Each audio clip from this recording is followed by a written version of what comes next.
What do you do when someone upsets you, when they hurt you, when they say something that you don't like? Do you hold a grudge? Get over it. Do you look for an opportunity to pay them out or to pay them back? Stop it.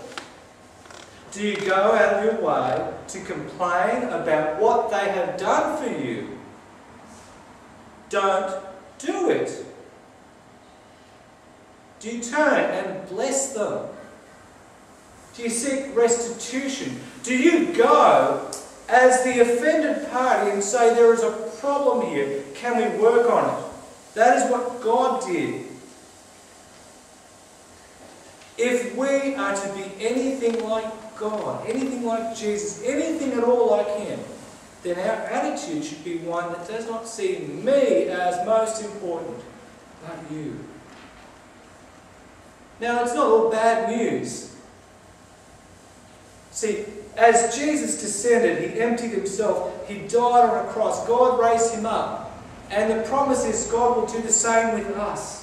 As we serve one another, as we empty ourselves, God lifts us up. He who humbles Himself will be exalted. And sometimes we see that. Sometimes in our life we see the blessings that God brings to us. And sometimes we have to wait. Sometimes it's in eternity that follows this temporary and transitory life of pain and suffering and sorrow, that instead we spend in joy and gladness with our Creator. Now, it's not much to ask, is it? It's just your life. Humble yourself, because if you don't, God will do it for you, and you don't want that. Any questions? Sarah, down. Hi. So I was just wondering,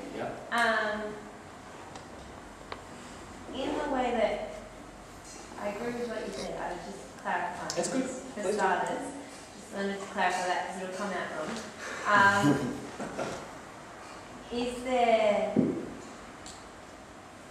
there still part of being able to help others? Isn't that still having some time to help strengthen you with Jesus? Is that like, I know that wasn't what you were dealing with. Yeah. But so, we need to actually look after ourselves as well. Yeah. So the contrast that I'm making, and this is a really good question because it depends on where you're at. My constant battle is to get people to stop insisting on me. Once you get to there, then sometimes you need to stop people from giving everything and actually not caring for themselves. That's actually often, how do I say this the right way? Often people will deliberately push themselves too far, and that's unloving because it doesn't allow others to serve. And it also puts you in a position where long term you're not able to help. So for example, the people there's the 4 people in a church of 50 that do everything and the 46 do nothing. Those 4 are actually damaging themselves and the church. What they need to do is encourage others. Still serve, but encourage others. You need to know your limits. You need to know what you can do. And life's a marathon, not a sprint. So if you use up all your energy in the first 6 years, you're wasted. Other questions? Is it wrong to stand up for rights? What you were saying? No. I'm talking about when we talk to God. I certainly don't want people to say, fine, abuse me. I don't care. What I'm saying is that, again, same idea as what I was saying to Sarah, that we live in a society swings around. 200 years ago, I'd be saying, stand up for your rights because what the government's doing to you is ungodly. Today, I think we stand up for our rights way too much. And in fact, we don't know what our rights are, and we stand up for rights that we don't have. That's always funny. There's no freedom of speech in Australia. So, there isn't. You just get away with it all the time. So yes and no.